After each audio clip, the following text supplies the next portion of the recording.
Les damos la bienvenida a nuestro primer taller que vamos a desarrollar de la mano con la Fundación Bioetos, en donde estaremos abordando toda la temática de biodiversidad de nuestra ciudad y de la sabana, toda su protección y la importancia que tiene para nuestra vida humana.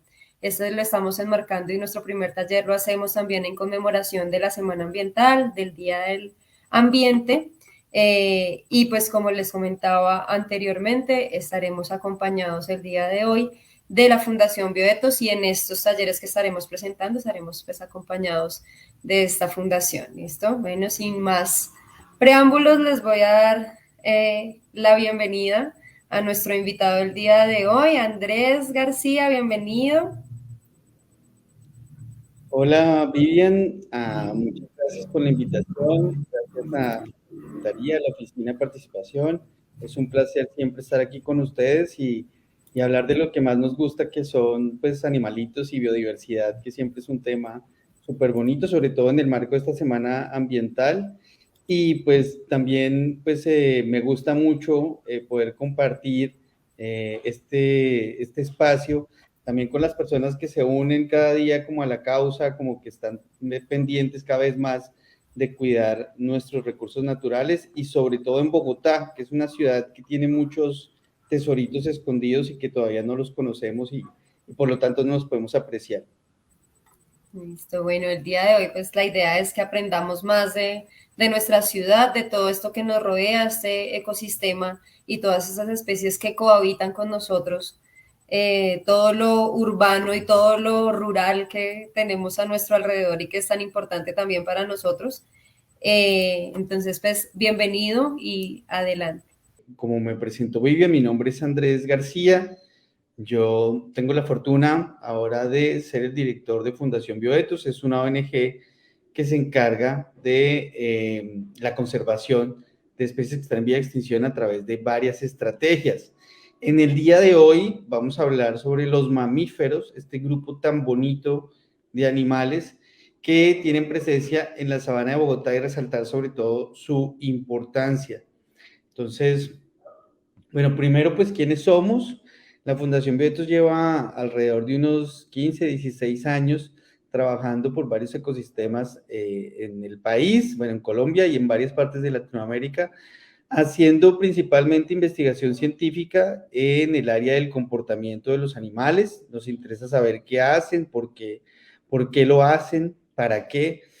Y también tenemos una línea de educación ambiental donde trabajamos diferentes grupos de población, entre niños, adultos, adulto mayor, población en condición de vulnerabilidad, colegios, universidades, en fin, todo el que tenga que ver con ambiente y que le guste el tema, pues es bienvenido a participar de nuestras actividades. Y tenemos dos estrategias que nos permiten, pues primero, hacer investigación y segundo, financiarnos y ser autosostenibles.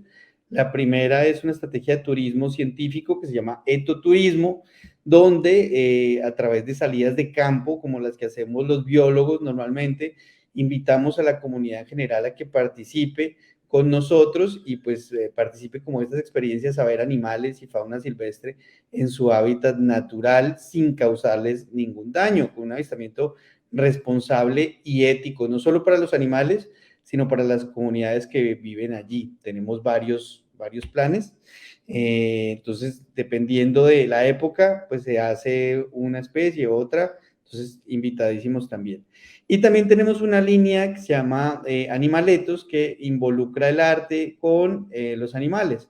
Normalmente muchos grupos poblacionales tienen estrategias que utilizan el diseño de los animales para vender sus productos, porque pues, los animales son como un símbolo muy bonito y además pues son formas que atraen mucho la atención de gente que quiere comprar estas cositas. Entonces eso nos ayuda no solo a financiarnos, sino también a financiar las comunidades que viven alrededor de la fauna silvestre y promover estrategias de conservación no invasivas y que no sean tampoco, que no deterioren tampoco a las comunidades locales.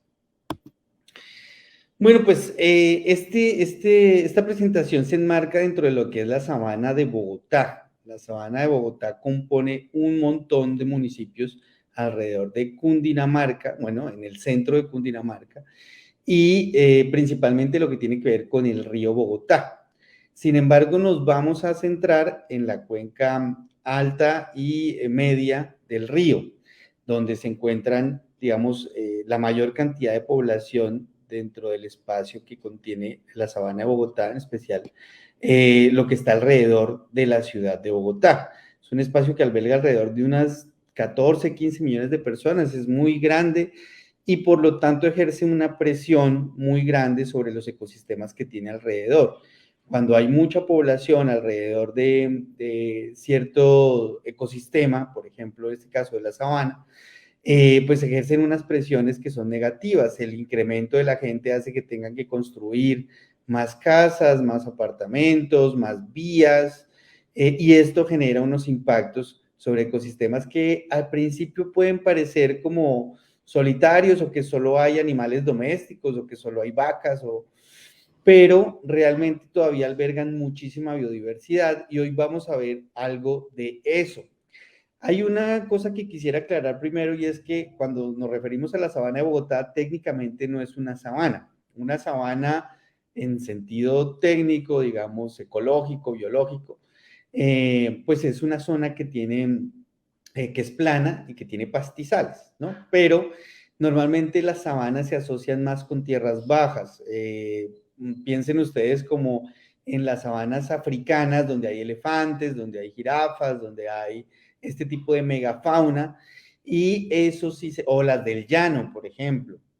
Esos son sabanas que son naturales. Sin embargo, nosotros le decimos sabana porque es planita y aparentemente está llena de pastos, pero la mayoría de pastos que tenemos en la sabana de Bogotá son pastos introducidos. Está el famoso quicuyo, que es un pasto que se da por el tema del ganado. Entonces lo traen para alimentar con mayor eficiencia a las vacas que hacen como el aparato productivo ganadero de la sabana y se genera este paisaje.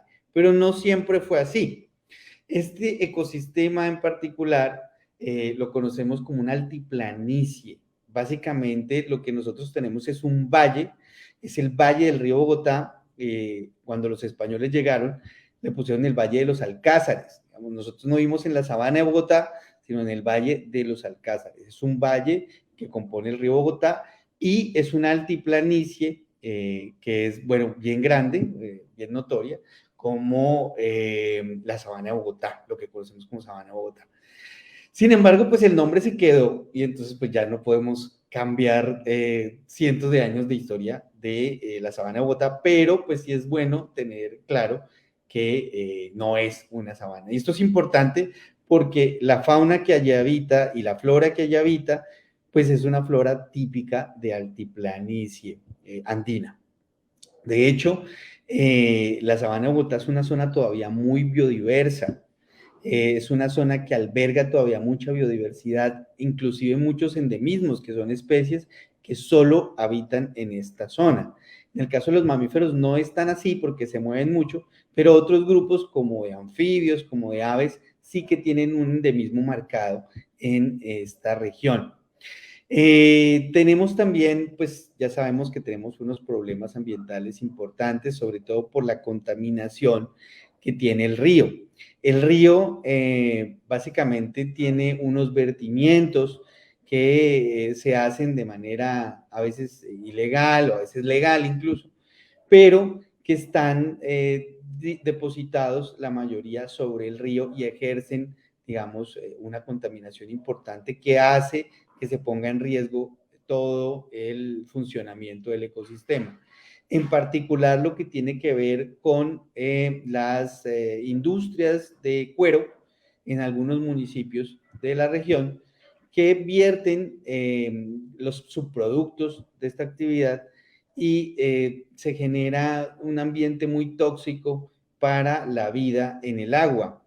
Por lo tanto, se muere el agua, se queda sin vida y esa agua que va a parar después, cuando ya vierte sus aguas en el Magdalena, a la altura de Puerto Bogotá, cerca de Girardot, pues ya llega muy contaminada. Y eso es un problema que pues ha tenido Bogotá durante muchos años Se han intentado hacer varias soluciones o mitigaciones de este impacto, pero pues lentamente se va también construyendo un poquito de conciencia sobre la importancia del río. Se han hecho últimamente muchas cosas interesantes. Hay un museo, digamos, a manera como de exhibición educativa, donde creo que lo lidera, no sé si es Banco Bogotá o donde se extraen cosas del río y se hicieron como un apartamento, una casa, con todo lo que se puede extraer del río para generar un poco de conciencia de todo lo que estamos botando.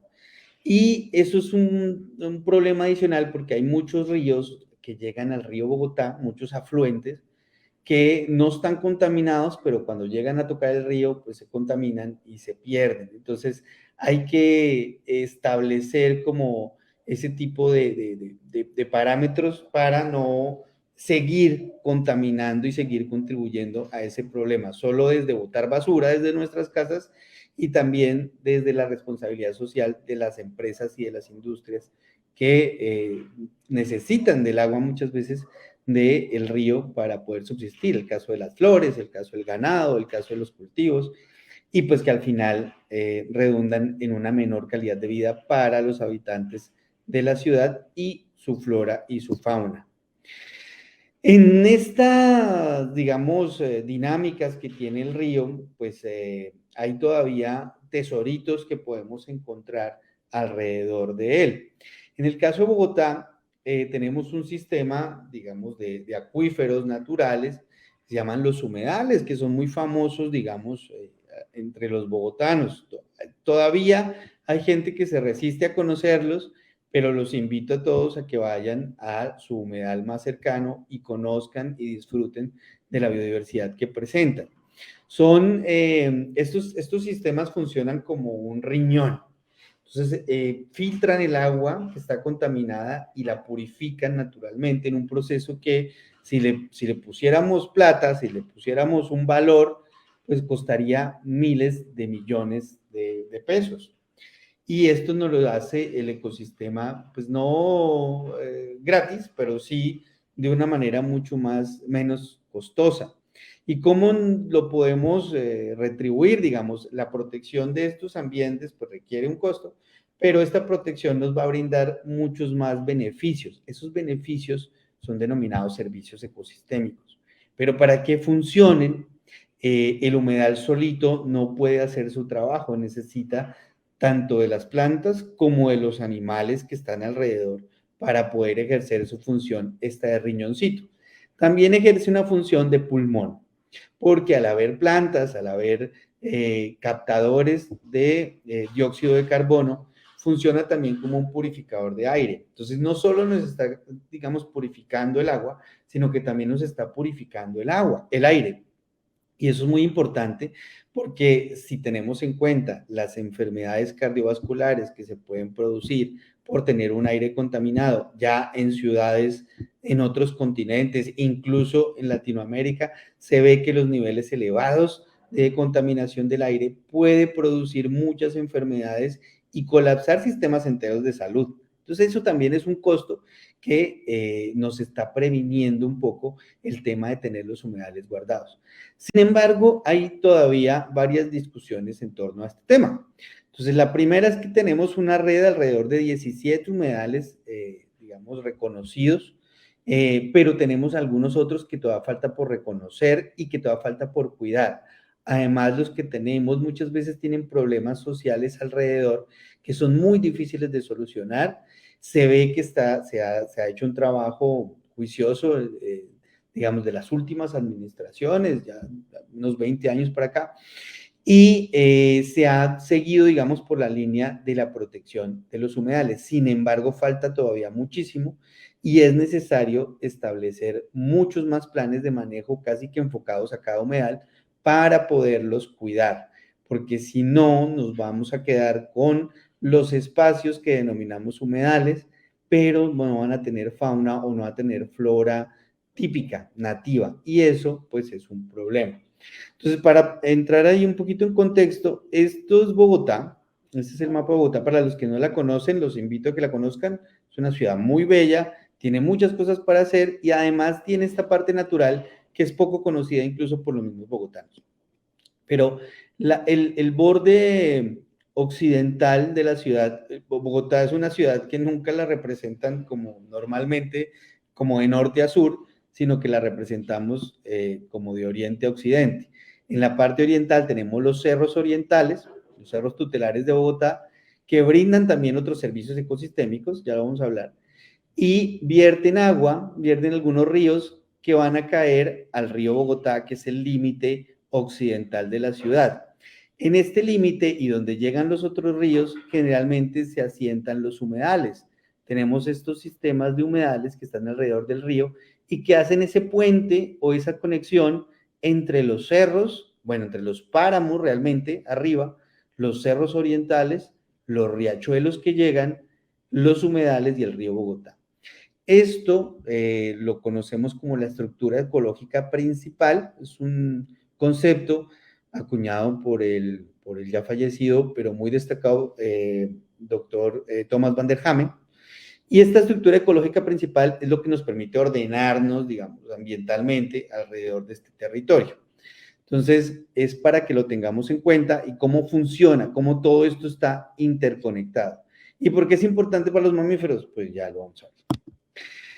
También tenemos páramos y esos páramos, como les mencionaba anteriormente, pues están interconectados, aunque parezcan lejos del río, están interconectados con el río Bogotá. Y este escenario es lo que forma nuestra sabana y nuestra riqueza ambiental. Tenemos páramos como el de Sumapaz, que es el páramo más grande del mundo. En el mundo solo hay 3, 4 países con páramos. Y Colombia tiene el 60% de ellos y el más grande del mundo está en Bogotá, se llama Sumapaz. De hecho, es toda una localidad de Bogotá que es casi el doble en extensión de lo que es la Bogotá urbana. Esto es muy importante porque los humedales no solo prestan servicios ecosistémicos como los humedales de purificación de agua, de aire, sino que también nos brindan el agua, son los encargados de darnos agua y tenemos una potencialidad, una potencia hídrica muy importante con los páramos. Y tenemos varios, no solo está Sumapaz, está Guacheneque, Cruz Verde, el páramo de Guerrero, y podríamos contar Chingaza, pero Chingaza hace parte de la cuenca de la Orinoquía, de los llanos. Normalmente la contamos porque está muy cerquita de Bogotá, pero Chingaza hace parte de otro sistema, no llega al río Bogotá. Entonces, pero sin embargo, nuestros páramos, igual los que tenemos en Bogotá, pues son importantísimos y fundamentales. También tenemos varios tipos de bosques y cerros orientales. Hay unas zonas, por ejemplo, nosotros denominamos subxerofíticas, que son como para denominar bosques secos, a la altura más o menos de Soacha, de Mondoñedo, y este tipo de sistemas son rarísimos, son básicamente desiertos de altura, de altitud, y los hemos cogido de botadero de basura. De hecho, los botaderos de basura de la ciudad, el manejo de residuos, está hecho en muchas zonas de estas. No fuimos conscientes de la unicidad y de la importancia, la singularidad de este tipo de ambientes y los estamos perdiendo. De hecho, ahí podemos encontrar especies como cactus, por ejemplo, que son típicas de allí y digamos que ya no aparecen tanto. Tenemos también especies de artrópodos como escorpioncitos, tenemos también algunas culebritas y ese tipo de fauna pues se pierde porque como asociamos un desierto con nada, digamos, pues ahí donde podemos botar, es un hueco y botamos ahí nuestras basuras y ya. Y eso está mal porque no le damos la importancia que merece. Tenemos también algunos relictos de bosque de lo que era antes, digamos, de toda esta expansión ganadera, de los cultivos de flores y de todas estas industrias que se asentaron en la sabana de Bogotá. Y tenemos el bosque en la localidad de Suba que se llama Las Mercedes. Es un bosque que todavía alberga algunas especies que son típicas de lo que era la Bogotá antigua, un bosquecito donde todavía podemos conocer cómo era este tipo de ambientes naturalmente. Y también tenemos los cerros orientales, que son más conocidos, digamos, la mayoría de bogotanos pues ha subido a Monserrate, ha subido a la Quebrada la Vieja o ha subido al Cerro El Cable y a Guadalupe, y pues digamos, estamos más familiarizados con ellos. Sin embargo, el uso que le damos es más un uso recreativo, es un uso contemplativo.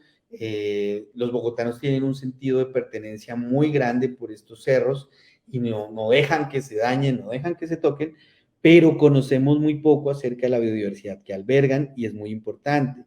Durante mucho tiempo estos bosques se vieron, digamos, plantados con especies no nativas como los pinos o como el eucalipto, que es australiano. Los pinos son de zonas templadas, no son de zonas tropicales como la nuestra y se adaptaron muy bien acá. Tienen gran cantidad de agua, tienen clima bueno todo el año y se vuelven especies que son difíciles de controlar. También a alguien le pareció muy gracioso traer el retamo espinoso, que es una planta europea, el Ulex, y es una planta que es pirófila, eso quiere decir que le gusta el fuego, se reproduce cuando hay fuego.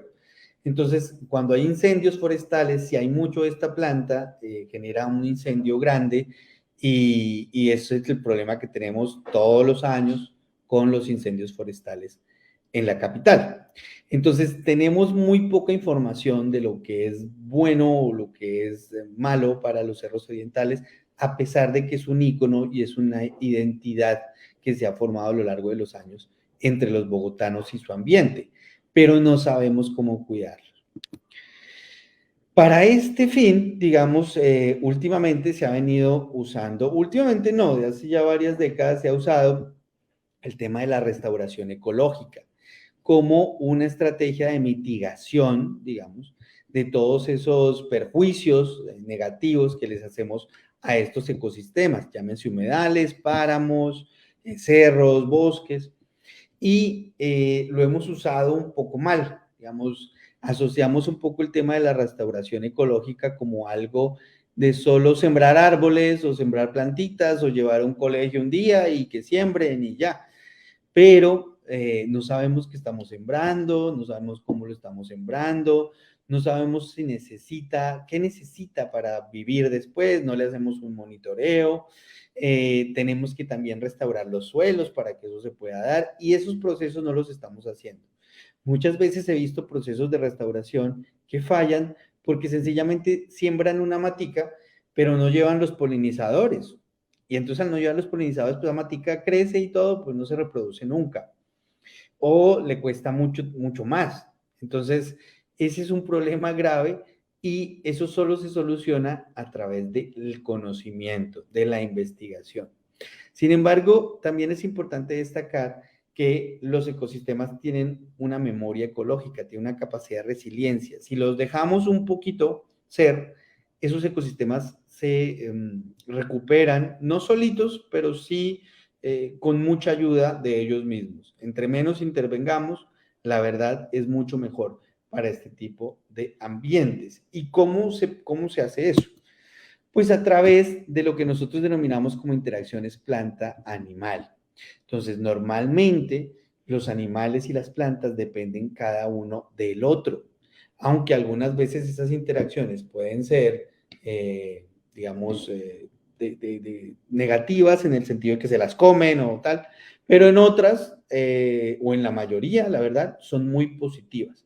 Por ejemplo, tenemos entonces relaciones planta con los herbívoros, donde el animal se alimenta de la planta y la planta no ve ningún beneficio ahí. Digamos, solo el beneficio es darle de comer a esos animales. Sin embargo, cuando ese animal defeca, entonces ese abono natural que dejan puede dar un suelo mucho mejor y en ese suelo se puede dar otra plantita de la misma especie. Por ejemplo, tenemos relaciones planta-polinizador, donde el animal consigue alimento y además lleva el polen para que esa planta se pueda reproducir. Entonces, eso es muy importante en la restauración porque si no hay polinizadores, pues esa planta no se puede reproducir o le queda mucho más difícil. También tenemos relaciones planta-dispersores, donde son animales que no se comen el polen o el néctar, sino las frutas. Esas frutas que dan las plantas para que los animales dispersen esas semillas. Entonces, muchas aves, muchos animalitos se las comen, las defecan y esparcen las semillas lejos de donde están, provocando como una colonización nueva de esa planta en otros ambientes y cumpliendo su ciclo biológico. También tenemos relaciones planta-huésped, donde los animales consiguen generalmente sitios para anidar o consiguen depredación. A veces las plantas consiguen depredación de sus depredadores, porque como tienen depredadores que se las comen, a veces consiguen protección a través de interacciones con animales. Por ejemplo, algunas hormigas que tienen asociaciones con unos arbolitos de la familia de los yarumos, se llaman cecropiáceas, y tienen esa protección. Entonces, si te vas a comer la planta, pues llega un ejército de hormigas y te pica para que no te la comas, por ejemplo. También hay relaciones animal-animal que benefician también a las plantas de manera indirecta. Por ejemplo, aquí se encuentran los superdepredadores, en el caso de Bogotá tenemos, ahorita los vamos a ver, y mesopredadores que son más chiquitos. Y entonces, cuando hay una relación entre superdepredadores versus mesopredadores, hace que se genere un balance ecosistémico y esas plantas puedan persistir. Por ejemplo, si hay muchos mesopredadores, se pueden comer muchas aves o muchos animales que dispersan semillas y eso hace que se genere un desbalance. Si hay superdepredadores, pero no hay mesopredadores, entonces probablemente no se coman esos animales pequeñitos y se genere una sobrepoblación de esos animales generando un problema, un desbalance, porque cuando hay muchos de cualquier cosa, todo en exceso es malo, pues entonces puede afectar el suelo, puede generar erosión. Y, por ejemplo, tenemos el problema actual con las especies que son invasoras o que son feralizadas, como los perros y los gatos, donde estos animales se comen muchos de los pequeñitos y al comerse muchos de esos pequeñitos perdemos funciones ecosistémicas importantes como la polinización, como la dispersión de semillas. Además, hay un efecto que se llama cascada trófica, donde superdepredadores ayudan eliminando herbívoros que, digamos, se comen las plantas y cambian su comportamiento, entonces hacen que se queden solo en una zona, no se reproduzcan tanto. Por ejemplo, los venados. Los venaditos, si bien son muy bonitos, cuando están en exceso pueden causar problemas grandes para el ecosistema, si no hay un superdepredador que los controle. Esta disminución de plantas puede generar erosión y desertificación y pérdida de biodiversidad, solo por la ausencia de estos depredadores.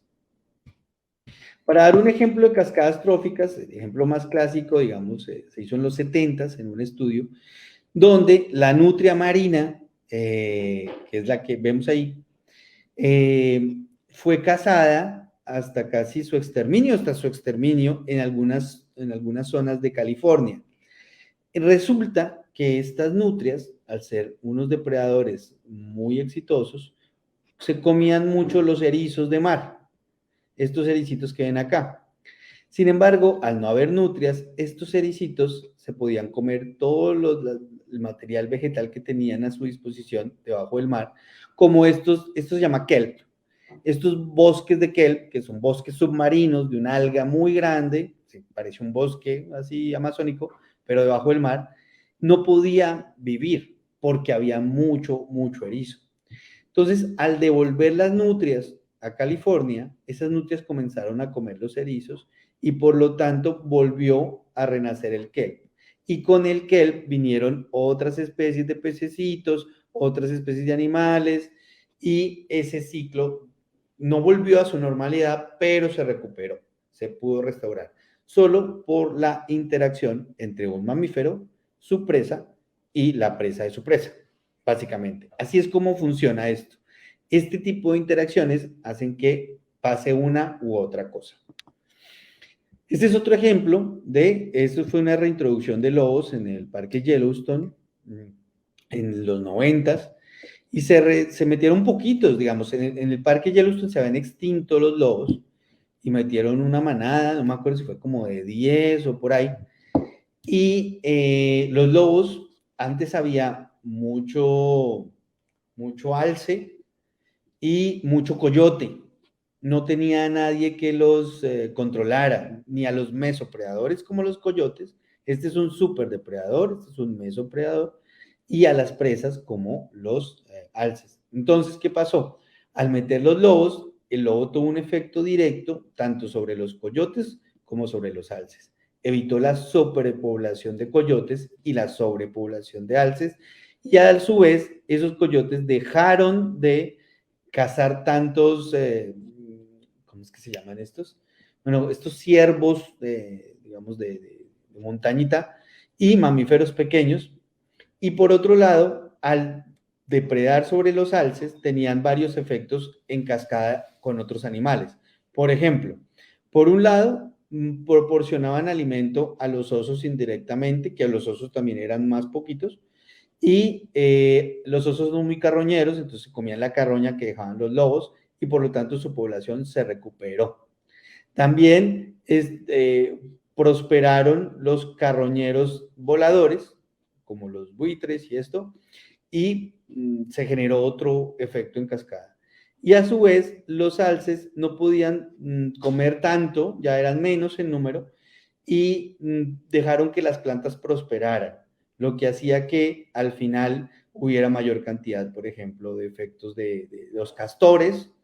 Recuperamos las aves que polinizan, que dispersan semillas, se incrementó la producción de fruticas, que también beneficiaba a los osos indirectamente, y fue tanto el impacto de los lobos sobre el parque que incluso con todos estos cambios, los ríos cambiaron. Digamos que es lo más importante de esto, y es que solo la introducción de poquitos lobos pudo cambiar incluso la geomorfología del lugar. Entonces, antes no había agua que corriera por ahí o muy poquita, y a partir de la restauración que hicieron los lobos, de esa recuperación ecológica, se recuperaron arroyos grandes y ríos de la zona.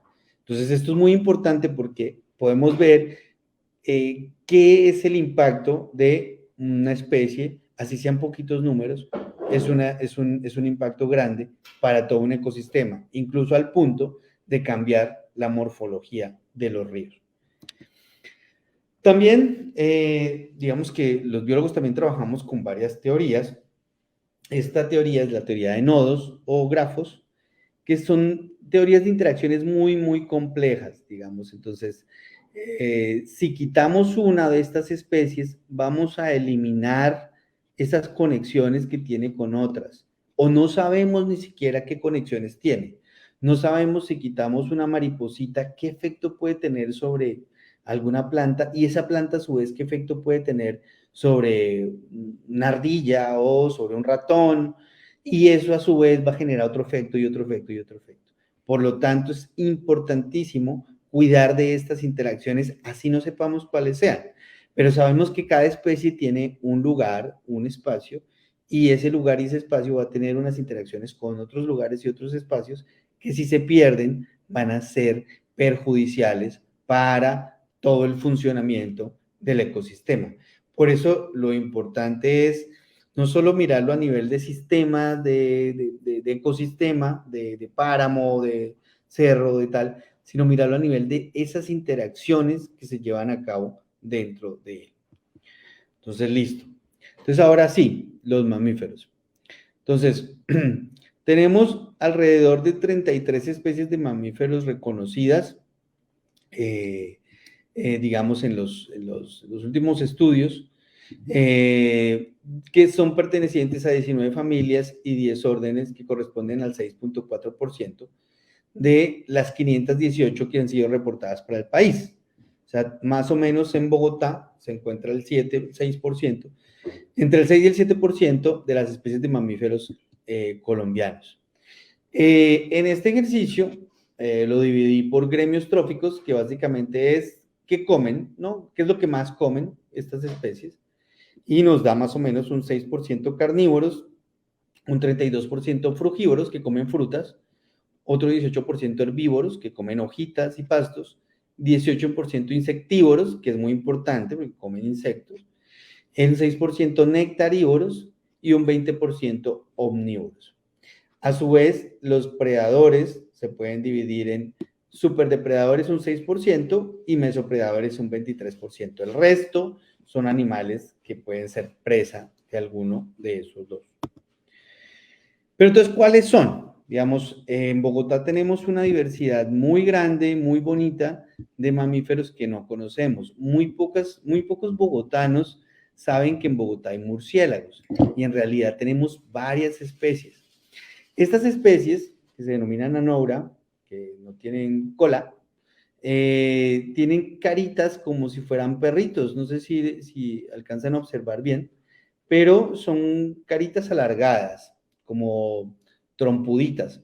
Estos trompuditos tienen una lengua gigante, tienen una lengua muy grande y se alimentan de polen.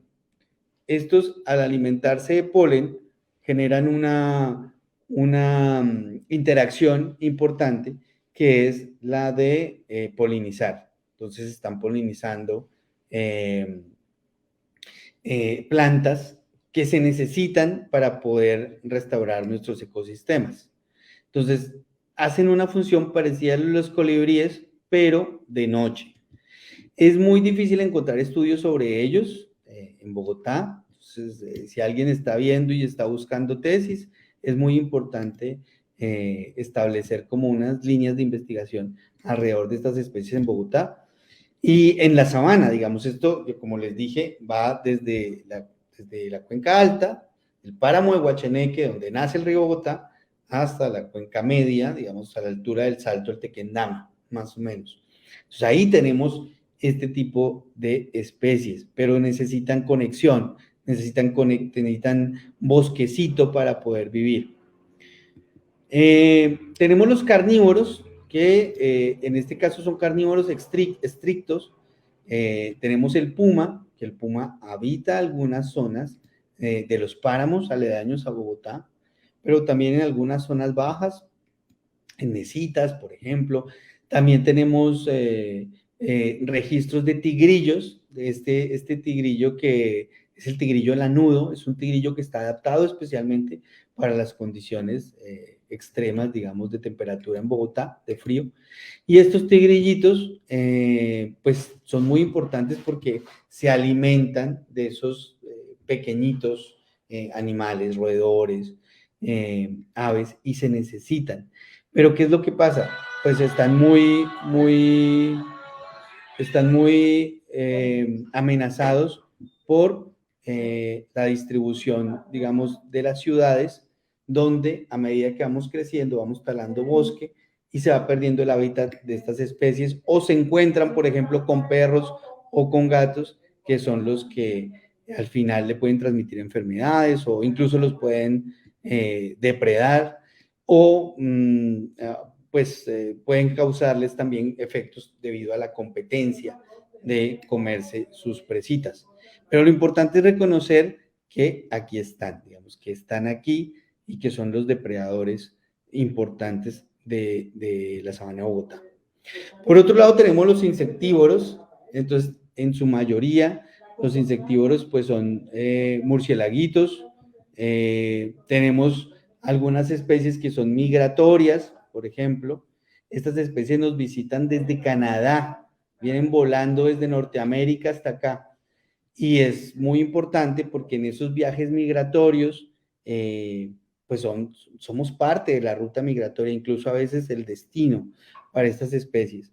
Por lo tanto, es importante cuidarlas. Y miren lo lindos que son. Lo que pasa es que muchas veces la gente piensa que los murciélagos son feos, que los murciélagos son como animales indeseables, y pues no, son animales muy, muy, muy bellos.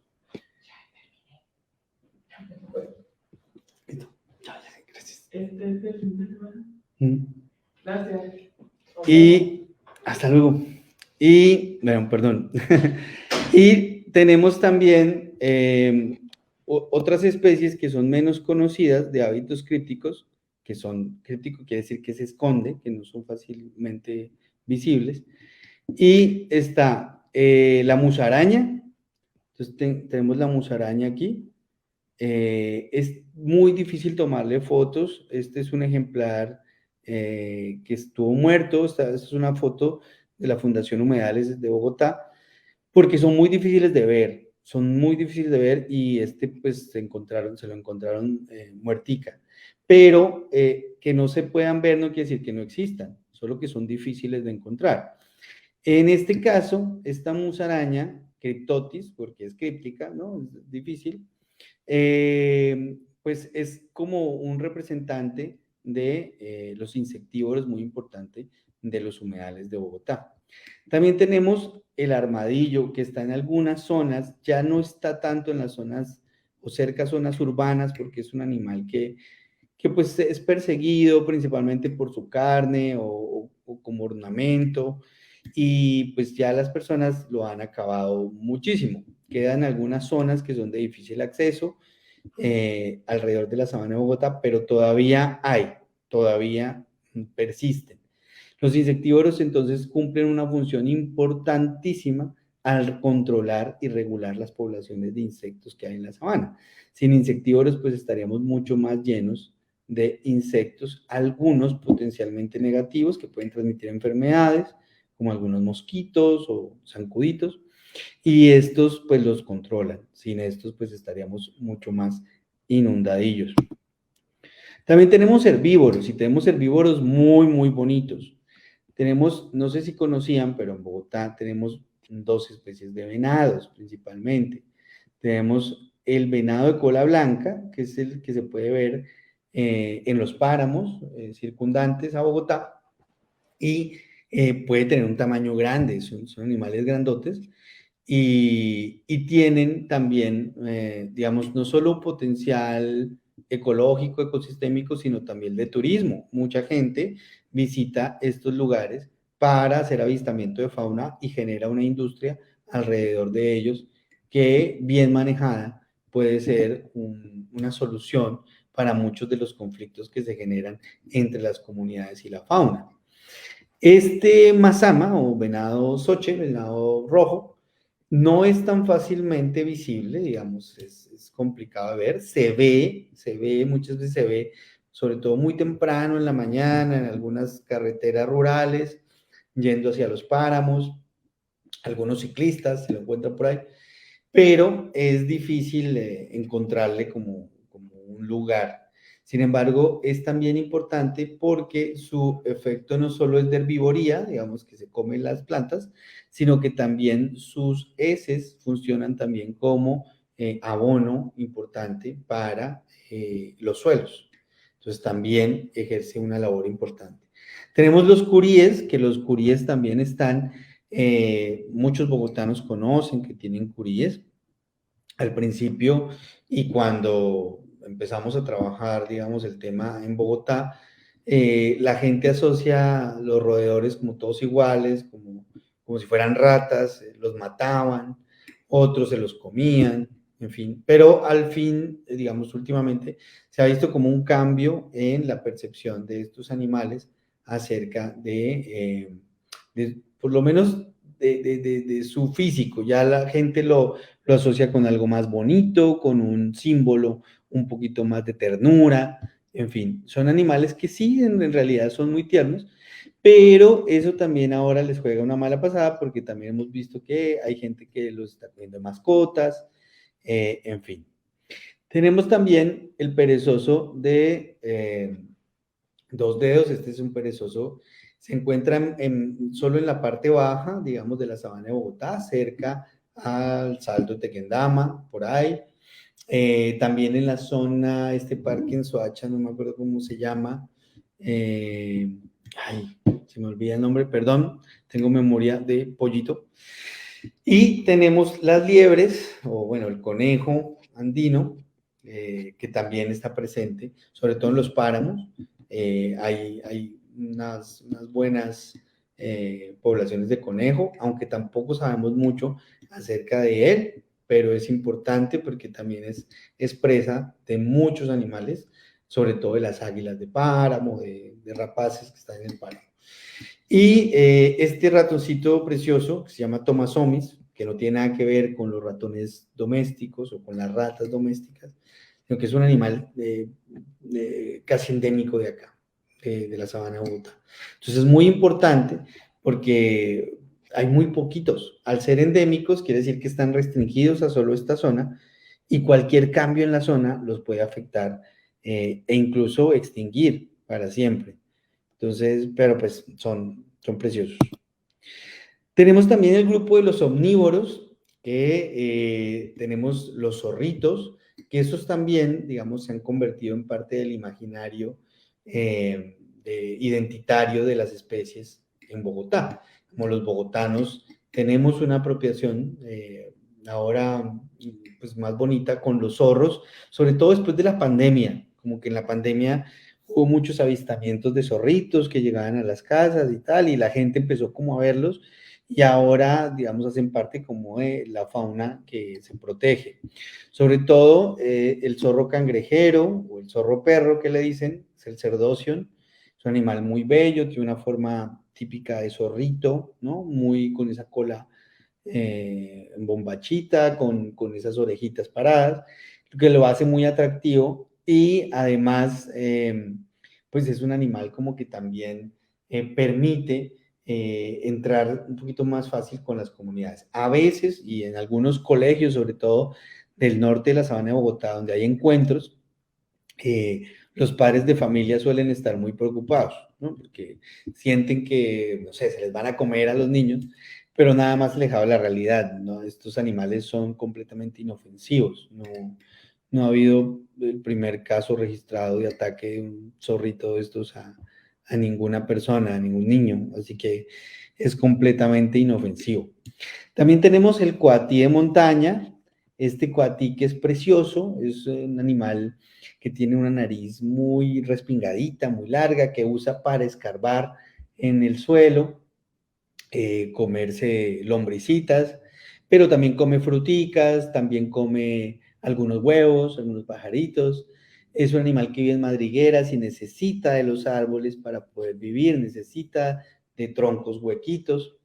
Entonces es un animal que también se vuelve símbolo un poco también de los esfuerzos de conservación de la sabana de Bogotá. Aparte, no sabemos mucho de él, tenemos muchas limitaciones en cuanto a su comportamiento en vida silvestre, no sabemos mucho de sus vocalizaciones o de su ecología, y es importante empezar a conocerlos. Tenemos también este personaje que es hermoso, que es el Urocion cineroargenteus, que es otro tipo de zorro, es otra especie, pero este zorro es un poco más cenizo, digamos, tiene más rojitas las orejas.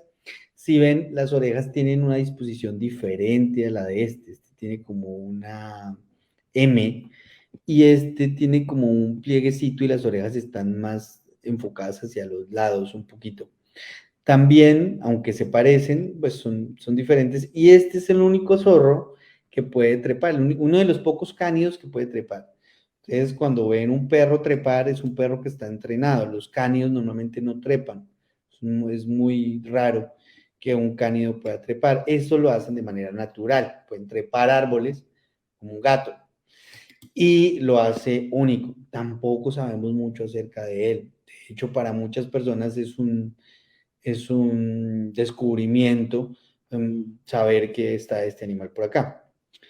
Por otro lado tenemos la comadreja, es un animal que sí se deja ver un poco más, es un animal que incluso ha estado, digamos, se ha adaptado a la ciudad y se deja ver incluso en zonas como, tuvimos unos avistamientos, unos reportes, tanto en la zona de Cedritos, en algunos conjuntos residenciales, como en la zona de Santa Ana o Santa Bárbara, donde hay parques y hay comadrejas que han podido convivir y coexistir con los seres humanos en este tipo de zonas. Son animales muy bellos, muy importantes, a pesar de su tamañito que se puede ver frágil y pequeñito, son capaces de consumir presas mucho más grandes que ellos y son expertos cazadores, digamos, son animales muy hábiles les encantan sobre todo las aves, los huevos, y los podemos encontrar con mayor facilidad en los humedales o en sistemas acuíferos, es donde más se la pasan. Tenemos también las zarigüeyas, son un animal que ha sido supremamente vilipendiado porque tiene una forma particular que a muchas personas se les hace fea o desagradable. Y estos animales pues tienen una reputación que hay que mejorarles. Se necesita más conciencia, más educación, se necesita mucho más esfuerzo en este sentido porque no son tan abundantes como uno pensaría y podemos estarnos quedando sin un animal muy importante. Las zarigüeyas generalmente tienden a ser, digamos, el animal omnívoro por excelencia, come de todo, pero así como come de todo, también puede dispersar semillas, puede comer insectos, puede comer frutas, al mismo tiempo también puede comer algunos reptiles y puede controlar poblaciones de animales. Entonces es un animal que hay que cuidar, que hay que proteger y que también se vuelva símbolo como se han vuelto símbolos estos anteriores. Últimamente se generaron algunos registros a partir de los colegas de PROCAT, donde encontraron zorrillos en los cerros orientales. En este caso, es la especie Conepatus semistratus, que es el zorrillo típico, pero pues muchos bogotanos no sabemos que tenemos zorrillos. Y son animal también, es muy difícil de ver, no sabemos exactamente cuántos hay o dónde están, pero que haya es muy importante. Son animales que también son omnívoros, pueden comer de todo, y pues al parecer están prosperando o por lo menos tienen un lugar en los cerros orientales. Tenemos también el omnívoro por excelencia, que es el oso de anteojos. No lo pongo dentro de los carnívoros como gremio trófico, sino dentro de los omnívoros porque pues, es un animal que básicamente es muy herbívoro. Digamos, los osos de anteojos son el segundo oso más herbívoro del mundo. El primero es el panda, que se come solo bambú, pero el segundo es el oso de anteojos. Sin embargo, los machos grandes o viejos pueden atacar ganado y esto genera un problema con las personas, sobre todo en las veredas que están cerca o en las faldas de las áreas protegidas como Chingaza o algunos páramos donde se encuentran, porque bajan y pueden causar problemas con el ganado, aunque muchas veces no son ellos, muchas veces son perros que cazan vacas y pues ellos son más carroñeros, entonces van y comen carroña, pero pues cuando los campesinos ven que hay un oso y una vaca muerta, pues asocian el oso con el cazador y pues los matan. Entonces, por otro lado, también es un animal que está generando lentamente una industria del turismo muy importante de avistamiento de vida silvestre. Es importante hacer estudios sobre esta actividad, intentar regularla, porque también puede haber avistamientos que no son apropiados. Hemos visto avistamientos, y la gente lo sube a redes sociales, avistamientos que no son apropiados o que implican interacción con los animales. Otras operadoras lo que hacen es que ceban a los osos con ganado para que ellos vengan y bajen y pues eso hace que cuando se vaya el turista, pues los osos van a seguir buscando carroña y van a seguir buscando vacas y generen un problema con la comunidad y el operador pues solo se vio beneficiado, pero perjudicando a la comunidad. Entonces hay que establecer programas y planes en torno a, digamos, el avistamiento responsable de estos animales, que afortunadamente, digamos, tenemos esa posibilidad en Bogotá de que los podemos ver con relativa facilidad. Eso no se puede hacer o en muy pocos lados en el mundo. Se puede tener ese privilegio de tener osos dentro de una ciudad tan grande y que sirvan también como atractivo turístico. También tenemos los frugívoros, donde principalmente son murcielaguitos y ratoncitos.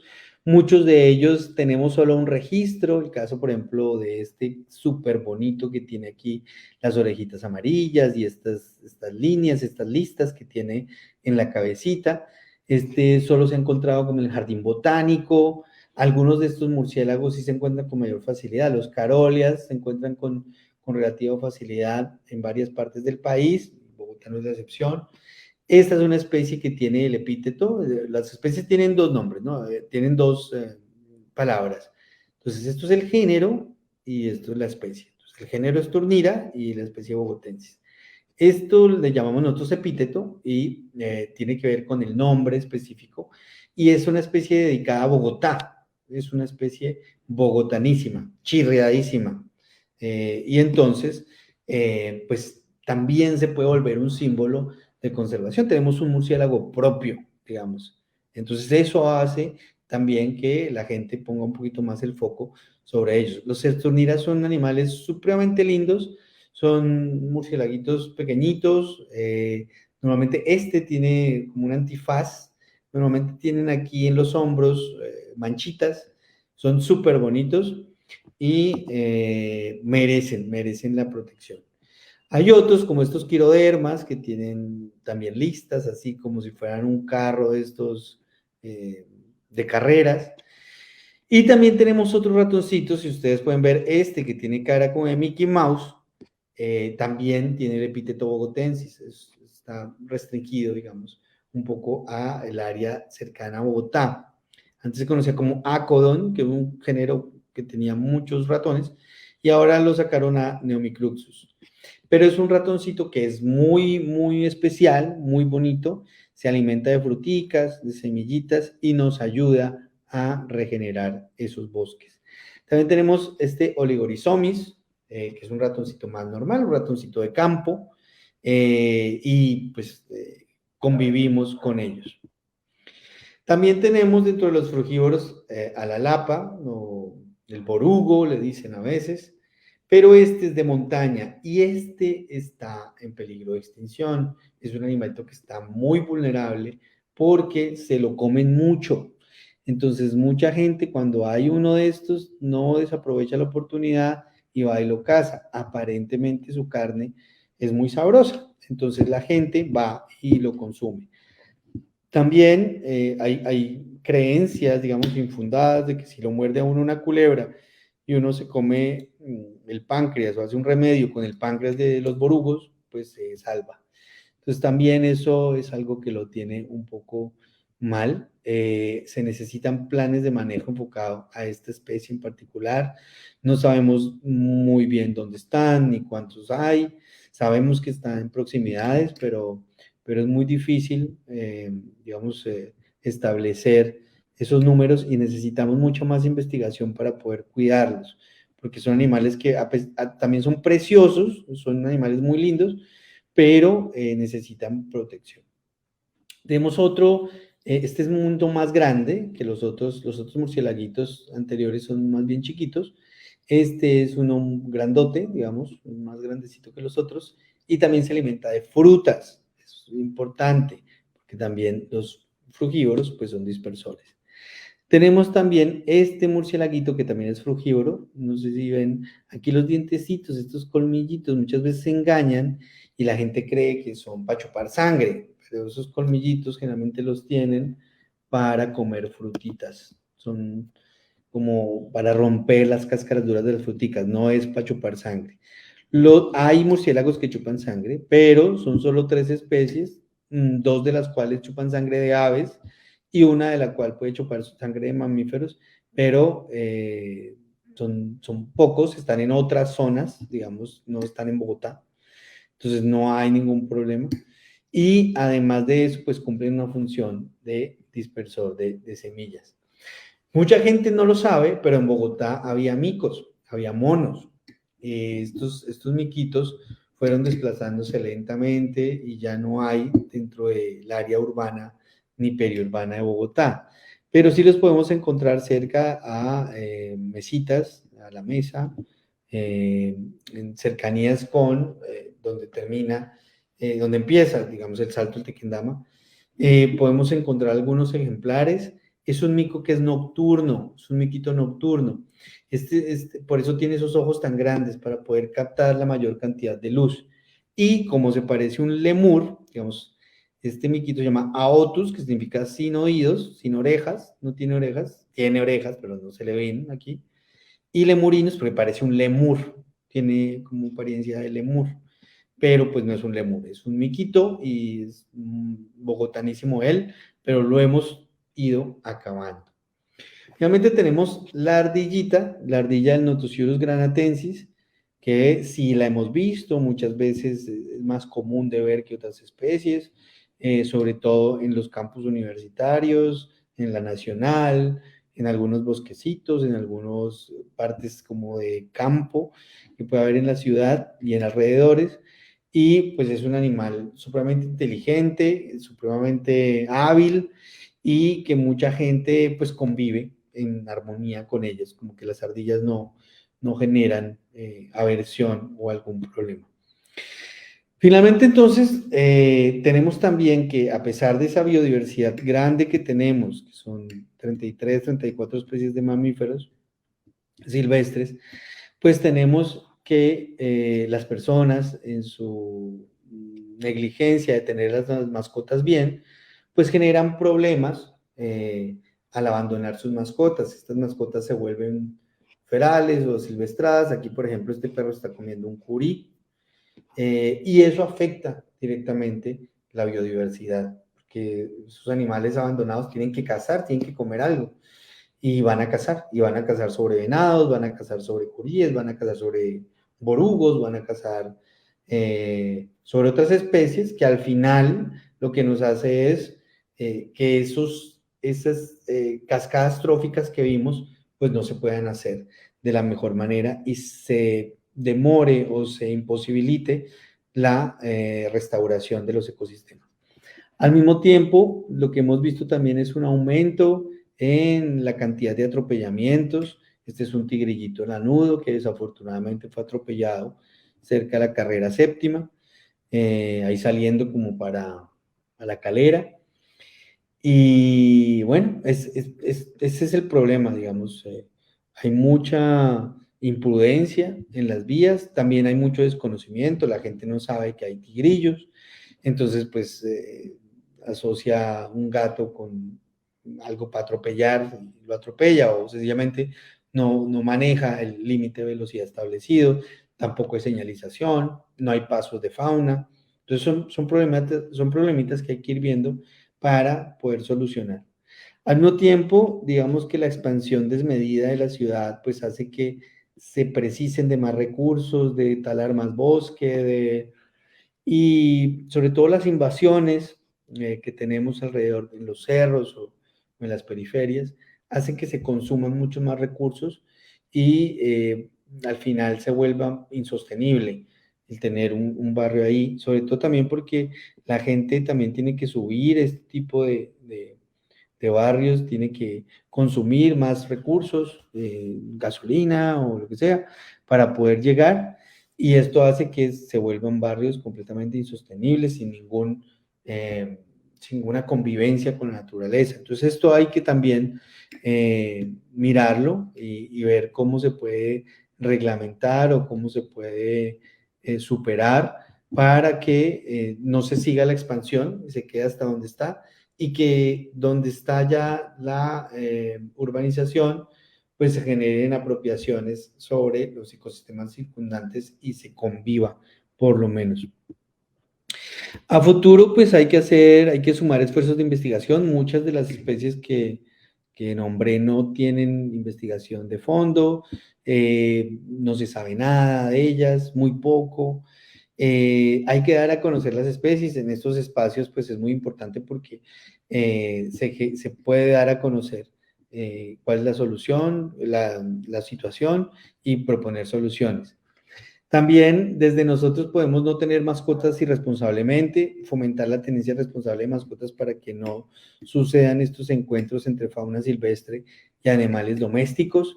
Por ejemplo, en el caso del oso, donde los perros cazan vacas y le echan la culpa al oso, o por ejemplo, las enfermedades que pueden transmitirle a otros carnívoros como zorritos, como tigrillos, como pumas, y también pues se vuelven competidores directos por la comida. En vez de comerse un curí, un tigrillo, pues se lo come un perro. Mejorar pasos de fauna y las señalizaciones para tratar de evitar al máximo los atropellamientos, ver dónde son los accidentes más frecuentes y tratar de establecer unos planes, unos modelos que permitan proyectar dónde sería mejor conectar estos pasos de fauna. Y si ven ustedes algún animalito, pues avisar a la Secretaría de Ambiente o a centros de investigación, a nosotros o algún museo, alguna universidad, se encuentra un animalito que está muerto, por ejemplo una musaraña, pues muchas veces eso es muy importante para los museos, porque como no hay muchos, podemos saber por lo menos dónde están y, digamos, ese animalito a lo mejor que comió, que tenía, y eso nos hace mejores investigadores para poder promover estrategias para su conservación. Y pues esto es todo. Ahí están los datos de la fundación, por si pues, nos quieren seguir y nos quieren preguntar cualquier cosa. Y pues ya, eso sería todo. Entonces, excelente. Y pues, pues recordar la gran importancia que tiene el reconocer todas estas especies y todas esas interacciones bióticas que generan un ecosistema sano, ¿sí? Unos ecosistemas que nos van a permitir una vida saludable también a nosotros como seres humanos dentro de las ciudades, saber que estamos conectados inevitablemente de todas las formas posibles, con todas las formas de vida también. Entonces, aprovechar también el escenario para hacerles la recomendación de ser muy responsables en nuestros consumos también, porque creo que mucho de lo que consumimos también afecta todas estas especies de animales que nos ayudan a conservar nuestros ecosistemas y todos nuestros recursos como realmente los necesitamos.